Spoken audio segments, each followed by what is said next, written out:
Assalamualaikum warahmatullahi wabarakatuh. Di sini saya Muhammad Miftah Nurdin akan menjelaskan mengenai 5 konsep dasar geografi. Yang pertama ada lokasi yang menjelaskan posisi suatu tempat di permukaan bumi. Ada dua jenis lokasi, yaitu lokasi absolut dan juga lokasi relatif.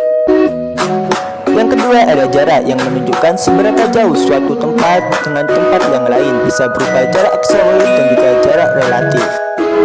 Yang ketiga ada keterjangkauan yang berkaitan dengan kemudahan mencapai suatu tempat.